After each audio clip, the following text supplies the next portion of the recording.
Welcome into the latest episode of our Cubs Recap Podcast, a presentation of our Recap YouTube channel, and available audio only everywhere you get your favorite podcast. And it's brought to you by our great partners at the Illinois Tollway and their If Only campaign.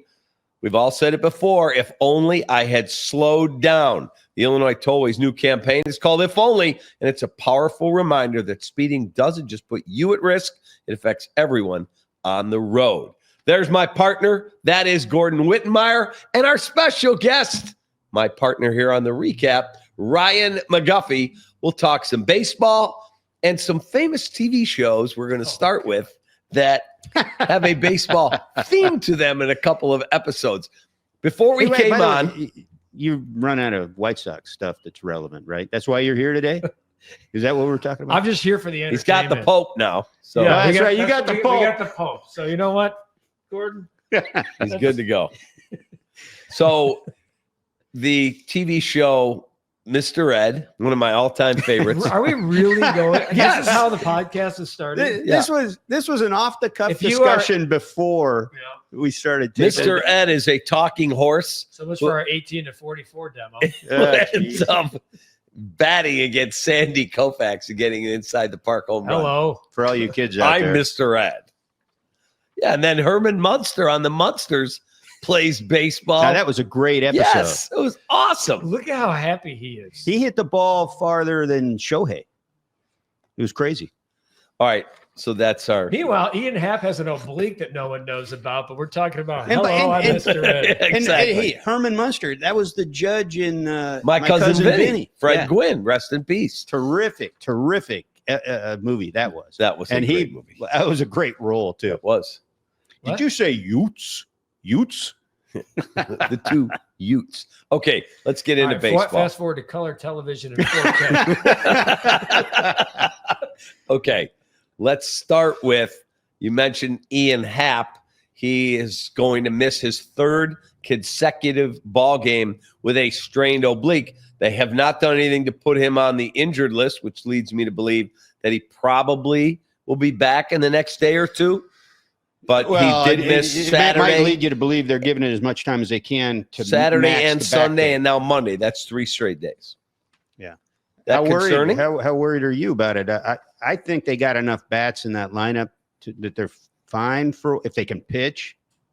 But that said, we know what's happened to that pitching staff in recent weeks, and they need all the bats they can get. So as long as, Tucker and PCA and Michael Bush. What has happened to that pitching staff that you mentioned?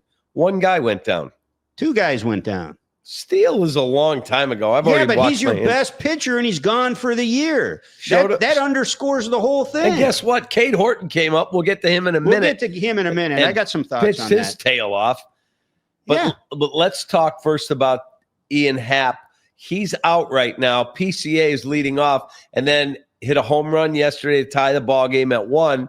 And they asked Craig Counsell after the game, the media there in New York, could PCA stay? Absolutely not. Ian Happ's going right back to the top of the lineup. Do you guys agree with that? Oh, I think they should be open to anything. And I think what PCA's skill set, it's perfect for up top. Now, if you're worried that he's gonna press or approach it differently as a young player, and you don't want to mess with a good thing, I get that. But if that's not what they're talking about, leave him the hell up there. No, I mean, it's all about how the length of the injury to Ian Happ. Like let's say if it's an oblique and like he hits the IL, we all know from covering this game. Oh yeah, obliques, that's 4 to 6, at least a minimum, month. Yeah, right. So then I'm shooting PCA up to the top. If you're telling me this is a 10-day IL retro to the weekend, they haven't IL'd them, which leads me to believe. But if they were to, and it was a short term, which I don't know how many short-term oblique stints we've seen. I don't know. They're 4 to 6 weeks. I saw one a couple of years ago that was 15 days. Okay, so you have an outlier example. But like if he does go on the IL, it's because right now they're trying to avoid that, make sure he has to. And if they do IL him, it's likely a month. Then I am open to PCA. But right now I'm in the not broke, don't fix it mentality. Yeah. He's killing it. And I'll make this argument about PCA. His PCA's explosion led to the success of Carson Kelly and Miguel Amaya. It's something to discuss because they both, the Cubs lead the majors in production from the 9-hole and production from the catching position, which both of those guys have hit. It's almost like having a 3-hitter in the 7-hole, the way that he's playing right now. Well, I'll say this to build off your point. When you have so many guys in the lineup, every time you add another guy that's producing big numbers, and you're they call it lengthening the lineup, obviously. But what you're doing is, what that means is you're creating hitting situations up and down the order. So there's 2 guys on base with 1 out. That's a golden hitting opportunity for whoever comes up next. So he's going to get more pitches to hit. If he knows what to do with them, he's going to be able to drive them. If you got a lineup like that, the guy in front of one of the more productive guys going is they're not going to pitch to him maybe.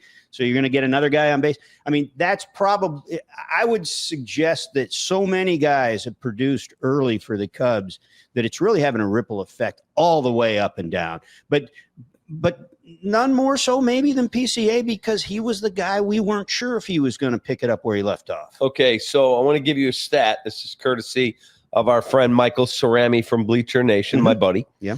Since April 20th, Dansby Swanson is hitting .323 with a slash line of .323, .391, .597 with a .176 weighted runs created plus. Kyle Tucker, over the same exact span since April 20, Kyle Tucker is hitting .219 with a .219, .351, .406 slash line with a .120 weighted runs created plus. I'm not here to tell you I'd rather have Dansby Swanson than Kyle Tucker. That's a lot of damn numbers. But it's crazy how Swanson has miraculously turned his season around. Why? It's latent dad strength. It's what? Aren't they expecting a kid? They are. Yeah. They are. It's the dad strength kicking in a little. There you go. And Kyle Tucker, who we all want the Cubs to lock up on a 10-year, $450 million deal, he's had a rough couple weeks. Everybody does. You think Dansby's going to keep hitting like that? No. Yeah. So, I mean, it comes and goes. Let's go, Kyle. Time to go. Let's go. I mean, come on. When he's riding through, we're talking about MVP, and that's like, oh, he's had 2 tough weeks. That's why I don't understand it. Like, I've had people coming at me on the lunch hour saying, "This is it. This is what the Cubs. We should have known. They're a bat short and they can't hit. They can't do anything in the bullpen." I'm like, you're in first place. You're 5-5. You still lead the majors in home runs in the month of May, even though you're going through a slump. You're 9th in the majors right now in the month as we tape this. 9th in the majors in runs scored, and the offense truly is in a slump. They're in a slump, and they're the 9th highest scoring team. Yeah, but they've also played the Phillies and the Mets here in the last week and a half. Yeah. And those are series they lost. Those are some good pitching staffs. And the Mets way better than we thought. So this is what happens on your schedule. Look, the way I look at this team is, when we talked about it on previous podcasts, the way they took care of business that first month, that incredibly tough schedule the first month. And you add the Phillies and the Mets series to that, which they didn't win, but they're still in first place at the end of all this. Look, they got Steele down, Imanaga down, but they got wins in the bank. If this division is what we thought it was, and it sure as hell looks like it, low 80s wins pretty much across the board for most of the teams in the division, then all they had to do to be in this thing at the end was play 85 win level baseball. They played 95 win level baseball the first month. And they had the toughest first month that any team will play this year in baseball. Right. So now they've got their best pitcher down for the year. They got their second best pitcher down for a length of time. If they play 80 win baseball the rest of the year, it might still be enough. It might be. And so the fact that they and that's not counting any additions Jed makes. Right. And we're a quarter of the way through the season roughly right now. Right. So that's a nice benchmark. They're in terrific position. I think, hitting always to some extent comes and goes, but what we saw early, I don't think was a fluke. And the fact that PCA is sort of flexing that skill set of his, I think that's real. I think they're going to be okay. I think they're going to be among the better producing teams through the course of the year. And they're taking care of the division when they've had an opportunity so far too. And the other thing, I mean, I know Wrigley Field was one of the smaller playing parks. There was so much made about that last year, but the weather is flipped now. We're about to see warm weather Chicago in the coming weeks and months ahead. And I'm curious with this offense, with Kyle Tucker, with this type of PCA, if we don't start to see, I mean, the Cubs are already the third most home run hitting team in baseball, I believe, as we tape this. Okay. In this weather, which might be the least predictable stat that we could have ever expected, especially against these teams out of the gate. Usually, that home ballpark, which was one of the worst to hit in last year. And when they've played there this year, prior, like we're in mid-May, it's been cold. Like you go back to that Padres series opening day weekend, it was brutal. We were there. Yeah. You can go back to their last homestand. It has been cold at Wrigley Field, and they are hitting the ball out of the ballpark now. That's why I'm like, okay, I've seen enough in the first quarter of the season offensively to feel like, okay, you can withstand the coming. And we haven't talked about this yet. We've talked so much about the hard schedule. What about what's ahead of them now? The Miami Marlins twice, the Chicago White Sox, the Colorado Rockies. 12 of their next 15 as we record that are against those teams. Yeah. The other 6 are against the Cincinnati Reds, another division opponent who you need to beat up anyway. This is the part of the schedule that everyone was looking ahead to, saying, if you can just get there, and that just be 500 and don't be buried. And if you can get through that, so if you navigate to that spot, which they have done admirably, that gets you realistically to Memorial Day weekend. And now the idea of landing or making a bigger trade early is actually doable. It's feasible. If you want to jump the gun in the first week of June, you actually can make an argument that they may be able to do that. And I think two of the biggest, and then I'll hang up and listen for my answer. Two of the most unsung heroes on this team that may get forgotten about as we get into August and September are Matthew Boyd and Colin Ray. Those two guys. Where would you be without those two dudes? Without Matthew Boyd, dude, he has been a dude. Colin Ray's had an ERA in his 5 starts under 3. And those two guys. That's the guy. Colin Ray's the guy. Those guys have done. They've been able to be your tourniquet to stop the bleeding for Shota and Justin Steele, and know that now it's up to the front office that, hey, these guys went out and performed at a high level. Now go out and make sure you reward the whole unit. Yeah, I watched Sandy Alcantara pitch on Sunday against the White Sox. I don't know. I'm not giving up a package for him. I tell you what, man. Throws hard, but he has no command. I think he still only got one quality start. I saw it. He threw hard, and he had his changeup was effective, but he wasn't a world beater that day. That was against the Reds in Miami. He pitched well against the White Sox. He's still coming back. That should be taken with a grain of salt. And then when he needed to make a big pitch, Tim Elko hits it out of the ballpark. He was that one pitch away from a quality start. But if you're the Cubs, you want to give up your assets, the Owen Casey's and these other guys. Well, if you're the Marlins, do you want to shop him yet? No. They're looking for him to have a 3 to 5 star run. Exactly. Here. That's what they need. And I tell you something. You mentioned the schedule that's coming up for them. I mean, it couldn't. The way the schedule has played for the Cubs in some ways, it looked like they were unlucky. Yep. But the way they were able to come out of the gate, now they look like wow. Now it looks great because you mentioned the Reds as part of this. They're catching the Reds at the perfect time, at least the first go round. They just had their ace pitcher, Hunter Green, who looked like an early Cy Young candidate this year, walk off the mound in the 4th inning the other day with a groin injury. We don't know how long that's going to. As of Sunday, they didn't know how long that was going to be. It's grade 1, but those are tricky. So who knows? They have no depth. They called up their version of Cade Horton, and the guy hasn't pitched well. So that's their depth right now. All right, let's talk about Cade Horton. So Saturday, he made his major league debut. He did not start the game. Craig Counsell used an opener in Brad Keller for the first inning, and Keller got 2 strikeouts, 3 up, 3 down of Lindor, Soto, and the polar bear, Pete Alonso. Then they handed the ball to Cade Horton. He went 4 innings, struck out 5, made one bad pitch, and I didn't think it was a terrible pitch. I thought it was just a really good piece of hitting, 3-run bomb, but the Cubs add on a Maya base hit, and the next thing you know, the Chicago Cubs are winners, 6-5. Yeah. The bullpen handled it. The bullpen was not good on Sunday. Let's talk about Cade Horton. Well, Guff, what'd you think, or Gordon? Go ahead. Well, I'll give you my first thought. I got 2 thoughts on it. But I'll give you my first thought. We were talking about when you would drop them into the rotation, and you said, "Oh, they should wait till Miami." I said, "No, they should do it on the road and don't do it at home with." And that's what they did. And that's what they did. But more than that, I'm going to give them credit where credit's due. That was brilliant. That was a brilliant way to ease this guy in with the opener, because there's 3 or 4 lineups in baseball where right at the top, you don't want some guy in his first minute in the big leagues looking at that. Hey, welcome to the big leagues. That's Lindor, probably a Hall of Famer. That's Soto, probably a Hall of Famer. And that's the polar bear, a really good player, an all-star. So they get the opener. Now he's got a little softer landing as he comes in. And so the stuff showed, man. And he was able to, there's a shutout inning in the bank. He gets going, and he's in line for the win that way.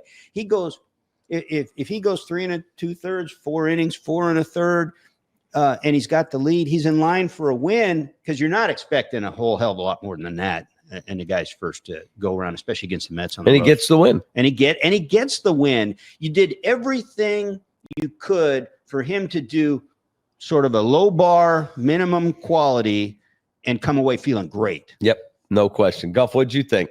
I mean, here's what I think. The talent's that's electric. It's off the charts. That's why he's here. I mean, if you listen to the kid speak, I got the chance to interview him when I did the Inside the Clubhouse with Bruce. Like that jumped off the page of me. Like, some of these guys are young and they talk like they're 30, and you're like, how the hell does that happen? And the setbacks and what you learn when you're the only guy in the weight room or in the recovery room in Arizona, and everyone else, the guys you're trying to be with are out there performing, and you're wearing that a little bit.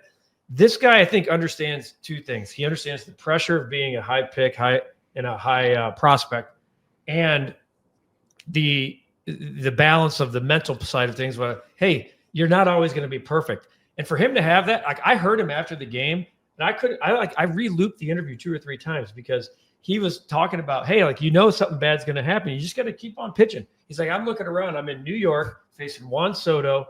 This is my debut, and you have to table all of that while making a good pitch 2-2 to the best hitter in the game. Like, that is, and you guys have both talked to thousands of guys that have come through this town and have not been able to do all of that, everything all at once. Guys have come here as the high pick and failed. Mark Pryor comes to mind. He shunned everybody. He didn't want anything to do with it, but he had the talent through the roof, and then he got hurt, and he was never able to come back from it. He's told you that after the fact. He did. That's what I love to see about, like, that's what I think Cub fans should be excited about.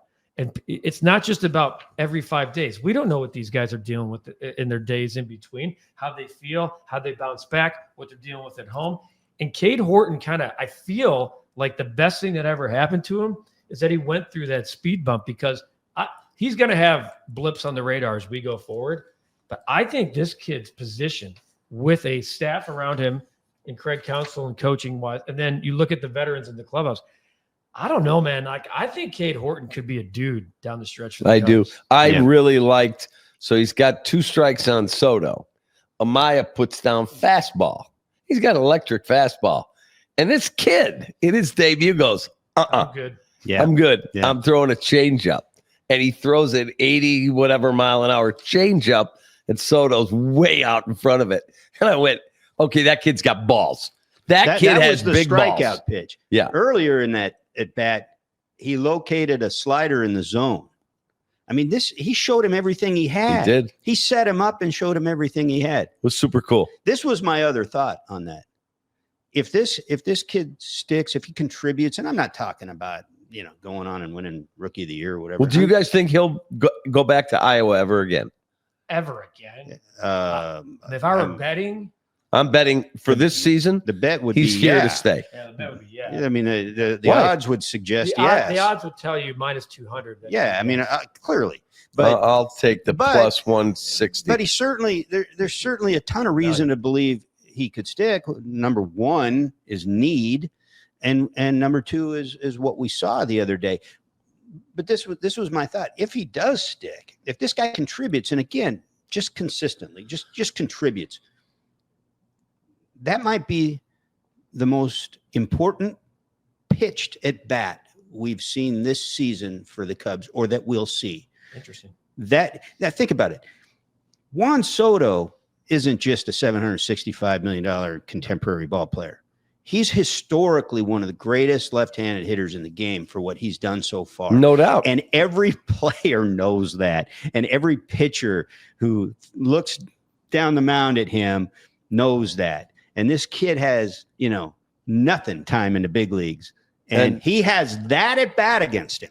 Now, he may not do that against anybody else, and he might wind up in the minors next month. But if he doesn't, that's going to be a foothold for him and a reason that he isn't. And I think his next scheduled start is Friday at Wrigley against the White Sox, Cubs Sox. I see. Part of me thinks that the easy answer to that is the Cubs should sweep the White Sox. I don't think we all know that series means probably more to the fans at this point. It's so lopsided in talent. But there's no gear. But Cade Horton, I go back to what Gordon was saying earlier about making your first start on the road. Cade Horton's first start at Wrigley's Crosstown. If I'm Craig Counsell and company, I might be thinking about an opener again. I might. Why? No. There's not enough. Hand them the ball. Let's go, They kid. don't have a batting order that you worry, but that's the big thing. I'm just because the second inning is going to feel the same as first. To pitch, and people could come out. Let's go through another puck. That atmosphere on a Friday, Wrigley.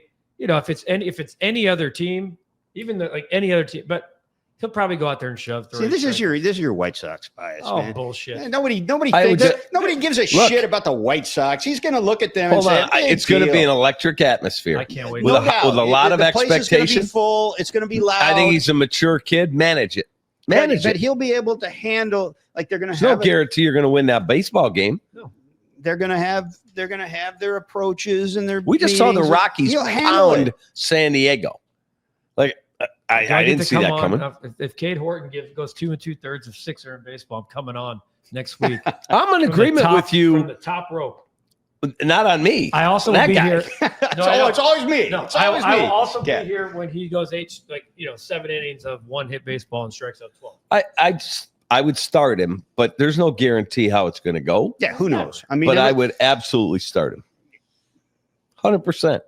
Yeah, he might go in. I'm not a huge opener. Not have any respect for both sides of town have done it really well this year, to be honest. All right, let's talk about Dansby Swanson. I gave you the numbers. He has really kicked it into gear. I don't know why. I don't think it's because he announced his wife's pregnant. It's just, of course, it is something. He fixed something. Guy's showing power. He's showing put good bat to ball skills. He's obviously an elite glove guy. Yeah. Yeah, he's done this in his career before. He is what he is. He's a veteran player. We're going to see things like this. We're going to see stretches like this. And it's good for the Cubs that it's coming now when it is, although it hasn't helped win a hell of a lot of games in recent days. But with Hap out, it's even more important. So what do you do at third base? It's hitting 382. Why do you keep coming back to third base? Well, if third base is your biggest problem all year long, you're in good shape. I agree. They don't have a home run. They're hitting 182 from the position. What do you mean they don't have a home run? From third base. Matt Shaw hit a home run this year, didn't he? No. He didn't have one? I'm just telling you. I just did their stats. Did he have a home run? Shit. Was it a pinch hit home run though? Page up though. Was it a pinch hit home run? I thought it was a pinch hit home run. Oh, I don't know. Let's see. I think Matt Shaw does have a home run, but I'm telling you from third base that the Cubs do not have a home run in the splits. Here's what I'll say. He's got one home run. He's got one, but check if it's a pinch hit home run. That's a good question. Anyway, while you guys try to figure that out, the Los Angeles Dodgers just recently have gotten a little bit out of Max Muncy. They're hitting 216 from third base with 2 home runs. 216, the LA Dodgers.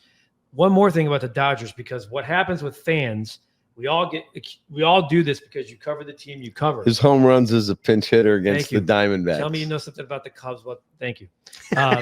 Anyway. Wow. So 0 home runs from third base this year. The Dodgers, well, I'm going to tip my hand here, I should say. Do you know who has the least amount of innings pitched from their starters this year? They got more innings from their bullpen. Yeah.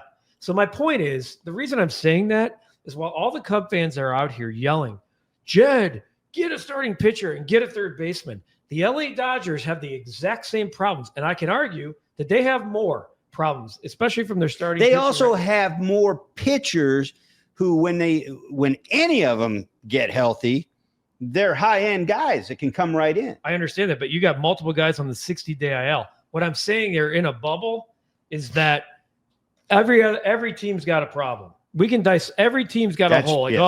Left field. What are the Padres going to? I'm just throwing this out there. I don't know. What are the Padres going to do? The Padres have problems. Every good team has a problem right now. Here's the question of the Cubs. Do you have enough Colin Rays and Matthew Boyds to cover it? They don't have enough in the bullpen to cover it. They do not have enough. And can they get far enough to where I think Jed has to jump the market, specifically in the bullpen if you can, which might be a little harder to do because of the need of the that's going to be the market that there's not going to be enough from now all the way through the deadline. So when does he jump the market is the question. The market for a stud starter that includes can you pull an Arrieta Strop? Yeah, I was just going to say Arrieta Strop gave you an elite setup guy and an elite starter. I think that's what it's going to have to do. Yeah, and they were on the other side of that, obviously. I think that's how you do it. And you're going to get, and they have the talent to trade. Yeah, I wonder how proactive they're even thinking right now. And I keep going back to this. Maybe something's wrong with him, but David Robertson is still out there and is willing to pitch. And look, he only is, as Theo Epstein once famously said, when you sign a free agent, it's only money because you're not giving up the player capital. The fact that there's such a dearth of relief pitching and nobody is after this guy. So yeah, I don't understand. I don't know why that is. Maybe there's something wrong with him. If there's nothing wrong with him and this is all about money, go effing spend it and roll the dice because you're in position now to do something really special this year. But he's going to have to go to Arizona, right? That's fine. But I mean, do that and continue to look because the market's going to be a tough one. Yeah. It's going to be really tough for relief pitching. Do everything you can. That's the thing. You're in position now to win this division. You've got all the pieces you need on the hitting side. Yeah. And hell with that third base problem. That's not a real problem. Matt Shaw's going to be the third baseman. You'll be fine. No doubt. You'll be fine. It's the pitching side that's going to make all the difference for this team the rest of the way. And you're in position, again, to do something very special. If you win the division, you're obviously in position to maybe get a bye, but certainly to have home field advantage and then go from there in the postseason. You've got a chance to win some postseason games. Don't sell yourself short in May, June, and July if you have a chance to add to that pitching side anywhere you can, because it might be really hard to do as we go forward here. Yeah, they're saying that he's only going to pitch for a team that's going to the postseason. He does not want to pitch anywhere where he's not getting a $10 million average annual value. What's the date on that? Because that's a story from a few weeks back, and it does 4 days ago. So, but it does suggest too that he's okay, like physically. Right. Did not have a spring training. Again. When are you getting the guy? When is he? It's May 12th as we tape. Okay, he's at least a month away then. Okay, but if you don't do anything, you're a month away acquiring somebody anyway. The point is to get proactive and go start to stockpile these guys. Get them in. If somebody's there that can help you in May, June, July, or September, get them in as soon as you can. That's what you should be doing now because you've put yourself in this position up to this point. You're a quarter of the way in the season. You got a chance. That's why the Cubs signed Drew Pomeranz, and he's actually looked really good. Okay, hasn't been in the big league since 2021. Is my point. The Cubs, every week I'm calling two teams right now. And they're gonna tell me the same thing right now, which is they're gonna send me a foam finger that looks like a big middle finger. Who? But I'm calling 2 teams: The Colorado Rockies and the Miami Marlins. No, I'm thinking big, and I'm thinking starting pitching, and then I'm also gonna sniff their bullpen. But I'm thinking big. 2 teams: one's an American League team, and one's a National League team. Neither one are out of it. One's played themselves back into it, and the other one can't score effing runs. I'm calling the Atlanta Braves. And the Minnesota Twins. And the Texas Rangers. Oh, wow. I'm calling about Chris Sale and Jacob deGrom every single week. That would be amazing. That's what I'm doing. Wow. Every week I'm calling about those 2 guys, and they're going to keep telling me to F And they're off. going to block your number. That's fine. Because they're going to block my number until they look at my top 100 prospects and go, if this were to bottom out again on us and we can't claw back, we should probably look at a team like the Chicago Cubs and get out from underneath this money. I'm just saying. Now, the Texas Rangers are a game above 500 as we tape this. They're one of the worst scoring teams in baseball. They've already fired their hitting coach once. I think Brett Boone is now the hitting coach. He is. Yeah. They can't get out of their own way offensively. They are horrible, and it doesn't make sense. The Rangers are 20-21. They can't hit. And the Braves have done an admirable job. Players, and that division can be won, and they've done it. The DeGrom one. They won the whole damn thing 2 years ago. The DeGrom one sounds insane right now. I think the Chris Sale one. Cubs have scored 93 more runs than the Rangers. I think the Chris Sale one's less likely to happen because the Braves are playing better. The Braves have every reason in the world to think with the Acuna coming back. I'm just telling you, the Braves are 6.5 games back. Thank you. They're in 3rd place in their division. Look at what they've done since the first 2 weeks of the season. I know what they've done since the first 2 weeks of the season, and you know how exhausting that is to keep playing at that rate. Only if it takes you until middle of July to catch up. They've caught up. I didn't say a deal's getting done in mid-May for either of those teams. What I'm telling you is hey, Chris Young, it's Jed Hoyer, man. I see it's a little hot down there, but just not offensively. Keep my number. Boom. That's what it's just right. It's a check-in. Who's the GM now in Atlanta? Alex Anthopoulos. Alex Anthopoulos. Yeah. Alex, Jed. Hey, man, just letting you know. I know Chris has pitched well. He's pitched well in Chicago. He's, ship him this way. So I know you guys have been in the playoffs more often than anybody else the last 30 years, and you think you're going to do it again, but no, they're going to keep him. Yeah, and then you know what they'll do? They'll pillage the Cubs and prospect capital. And 2 years from now, you'll sit there being going, how the hell are these 3 guys winning the NL East? Well, it's because the Cubs got Chris Sale for the 2025 campaign and 2026. I'm just saying, I am thinking creatively and outside the box. I like that. Can you imagine if they got one of those guys to be at the top of their rotation? He's going to lead his radio show for 2 months. It is. I'm going to absolutely pilfer that. The problem, remember the source. It's anywhere you find your audio podcast. The problem with it, by the way, I wish you were the GM of my favorite team, and I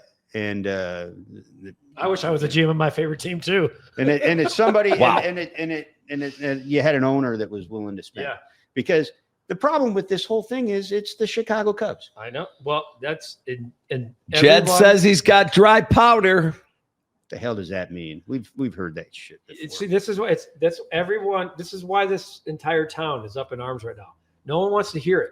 It's an entire town based off of hope and faith. Yeah, that's all we're building. Everything that we have going is hope. Oh, Ben Johnson's the head coach of the Bears. We're going to the moon. How do we know? We have Caleb Williams and Ben Johnson. Now it's like the next team to win a championship, Chicago Bears. Really? They've been to the Super Bowl twice ever in the history of the franchise. The Bulls are lost in La La Land, and we're hoping they win the draft lottery. The White Sox just set the record for all-time losses. The Cubs have had a high payroll and finished 83 and 79 2 years in a row. And the Blackhawks had the biggest ratings drop of anybody, 78%. And their team is the second worst team in hockey for 2 consecutive years. But we got Connor Bedard. Hope and faith. It costs nothing, and you keep selling it to the fans. Well said. And everyone's pushing back. I'll give you that, man. Enough. And that's why people are going, don't tell me these big names because it costs too much. That's why. It doesn't matter if it's the north side, the south side, the west side, or in between. It's enough hope and faith. We're sitting there talking. We're celebrating banners that have been hung 10, 15, 30 flipping years ago. NBC is excited that Michael Jordan's back. Well, so are we, quite frankly, because at least it gives us something to hatch our wagon to again. Jesus Christ. Hey, Wow. Cap, how do we drop his mic? He's unbelievable. All right, before we let you go, Cubs have an easier, doesn't mean you win the games. I just saw the Marlins beat the Dodgers the other night. I'm sitting at home watching Marlins it. are sneaky competitive. But you've got Marlins off day, White Sox, down to Miami, the Rockies, They have the Reds, the the Reds. Rockies, then the Reds again. So, yeah, I mean, you got 12 of your next 15 are against those three teams, which the White Sox and Rockies – go down as two of the worst teams in the history of baseball. I'm going to say the key to that stretch right there is going to be those two Red series. Yeah, I agree. Because the Reds have put themselves in a position where they have to start taking care of business in the division. They have to win in the division, or their season's going to be over. They're going to line everything up for that series. It's going to be we thought the first 27 games or so were going to be, or the first, I think it was through the 27th, we're going to be telltale for the Cubs. Telltale for the division might be this next 2 weeks. And what'll be interesting to see as we talk about the schedule, and it's a fun thing to talk about, is that it literally does get you to June with that stretch. Like those teams we just talked about and the Reds, you flip it to June. And this is why jumping the market, also easier said than done. Probably the three of us know that more. There's a tax on jumping the market, and it's just not easy to do. You get to June, it's at the Nationals, at the Tigers, at the Phillies, Pirates at home for 4, Brewers, Mariners, at the Cardinals, at the Houston Astros. So it ramps back up again in June. And a lot of that's division play. So the next 15, you got to take care of business. You really do. And you have to, sometimes you hate to say, you got to get a sweep here. I think you can viably, I think with the Rockies, you got to get a sweep. Oh, you got Rockies are a team. Everybody who plays them, you have to get. You got to get a sweep. Folks, quick time out. We've all said it before. If only I had slowed down. The Illinois Tollway's new campaign is called If Only, and it's a powerful reminder that speeding doesn't just put you at risk. It affects everyone on the road. Every crash leaves someone wishing they'd done things differently. So take the extra time, slow down, save lives including yours, depend on it. Again, it's the Illinois Tollway's If Only campaign. Please slow down. And don't text and drive. I saw some idiot doing that the other day when I couldn't figure out why they were bleeding into my lane. There you go. Before we get out of here, your favorite baseball movie of all time? Bull Durham. That's the greatest American cinematic success story ever. Oh, wow. I have a tie. That's not a good answer. Field of Dreams, because I'm a softie, and Major League. Yeah. They're 180 of each other, but. So I'm Major League is 1, and The Natural. Okay. I love. You're you have this soft. Yeah. What league did you play Bull in last Durham's year? really good. What league did you play in last year? California Penal. Never heard of it. Oh, hey. Would Cade Horton strike out Mr. Ed? Wow. Hello. I'm Mr. Ed. Hello, I'm Cade Horton. Does he have the stuff to strike out Mr. Ed? Wow. If you gave Cade Horton a multiple choice of 4 pictures of who is Mr. Ed, and only one of them was a horse, I think he wouldn't get it right. I think you're right. That would be great if we walked up to him next time we can get to Wrigley. Who is Mr. Ed? And get all 3 of do Ed McMahon. Ed Norton. Yeah, Ed Norton. Pick 4 Ed Eds. Name me Mr. Ed. Ed Harris. Yeah. From The Rock. And he goes, I'll go with that guy. Nope, it's the horse. That would be hilarious. All right, again, that is the latest episode of our Cubs Recap Podcast. That is Gordon Wittenmeyer. That is Ryan McGuffey. I'm David Kaplan. It is a presentation of our Recap YouTube channel and available audio only everywhere you get your favorite podcast. And by the way, check out my brand new Cubs throwback hoodie from our friends at Clark Street Sports. Might have a little something coming for you. For Guff, for Gordon, I'm Cap, and thank you again to our great sponsors at the Illinois Tollway with their If Only campaign. Go Cubbies, take that.